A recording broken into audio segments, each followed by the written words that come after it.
First thing you're going to need is some glue sticks and a glue gun.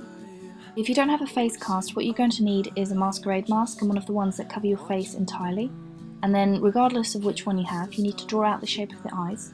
You could skip this step, but what's going to happen then is if you go ahead and start making the mask, you're going to have eyes which aren't even, so you want to go ahead and draw an outline for a guide.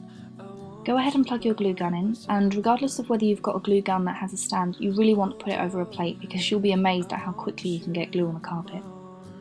I'm going to start outlining the eyes first, since that's where the rest of the mask is going to stem from, and we don't want a smooth line, we actually want it to be quite blobby, because then that way it will look a lot more like ice, as if the water has gradually dripped over it and bit by bit it's frozen to create the mask.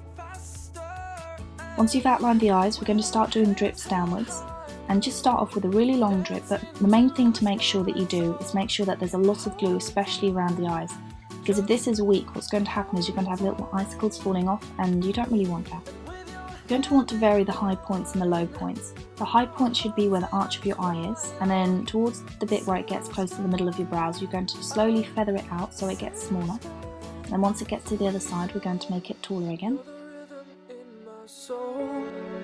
And I hope you always know that you are the beat in my heart.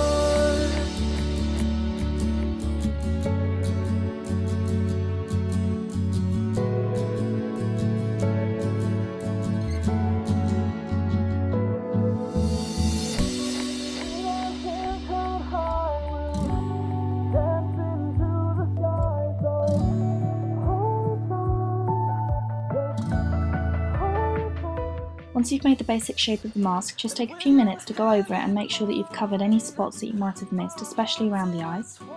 And the next step we're going to do is take some rhinestones and super glue. If you have something like Bostik, that's actually a better glue to use. The problem with super glue is it has fumes, which are going to take about a day or two to disappear, so if you want to go ahead and wear the mask right away, super glue isn't the thing to use. For the rhinestones, I want to focus them around the eyes and then have them mainly focusing on the very end of the icicles. When you're applying these, it's a very good idea to have the rhinestone ready, apply the super glue and then apply it, because you're applying a transparent glue over something that's transparent and you're just going to lose it otherwise. Once you've applied the rhinestones, I'm going to be using two different nail varnishes, a silver one which I'm just going to lightly coat over all high points in the mask, particularly the ends and around the eyes. And then once I've done this, I'm going to take the glitter polish and I'm going to focus it just around the eyes, and I'm going to be quite messy with this because we want it to really stand out and sparkle.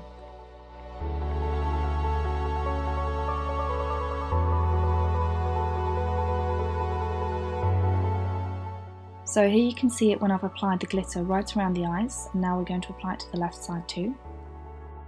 To take it off, you are going to have to be patient and bit by bit slowly peel it off. Unless you're an absolute animal, it shouldn't break, but otherwise it should come off fairly easily. And all you have to do now is just apply the string.